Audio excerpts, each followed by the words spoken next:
اعوذ باللہ من الشیطان الرجیم بسم اللہ الرحمن الرحیم۔ حدیث مبارکہ۔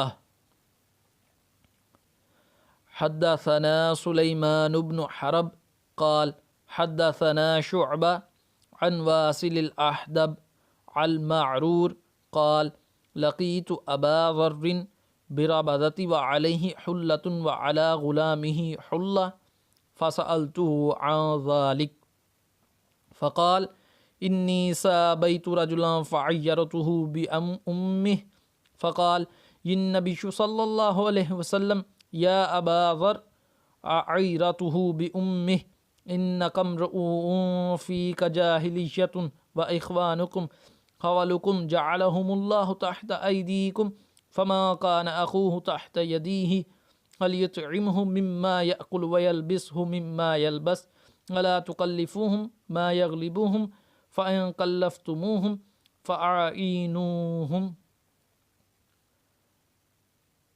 اردو ترجمہ۔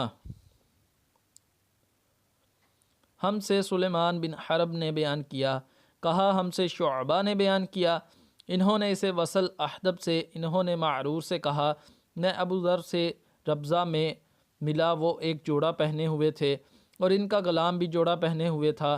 میں نے اس کا سبب دریافت کیا تو کہنے لگے کہ میں نے ایک شیخ یعنی غلام کو برا بھلا کہا تھا اور اس کی ماں کی غیرت دلائی یعنی گالی دی، تو رسول اللہ صلی اللہ علیہ وسلم نے یہ معلوم کر کے مجھ سے فرمایا، اے ابو ذر، تو نے اسے ماں کے نام سے غیرت دلائی، بے شک تجھ میں ابھی کچھ زمانہ جاہلیت کا اثر باقی ہے۔ یاد رکھو میں تحت لوگ تمہارے بھائی ہیں، اللہ نے اپنی کسی مصلحت کی بنا پر انہیں تمہارے قبضے میں دے رکھا ہے، تو جس کے ماتحت اس کا کوئی بھائی ہوا ہو تو اس کو بھی وہی کھلائے جو آپ کھاتا ہے اور وہی کپڑا اسے پہنائے جو آپ پہنتا ہے، اور ان کو اتنے کام کی تکلیف نہ دو کہ ان کے لیے مشکل ہو جائے، اور اگر کوئی سخت کام ڈالو تو تم خود بھی ان کی مدد کرو۔ English translation.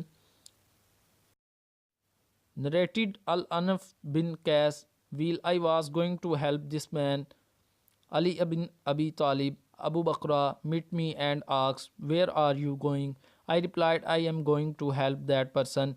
He said, go back, for I have heard Allah's apostle saying, when two Muslims fight meet each other with their swords, both the murdered as well as the murdered will go to the hellfire. I said, O Allah's apostle, it is all right for the murdered, but what about the murdered one? Allah's apostle replied, he surely had the intention to kill his companion.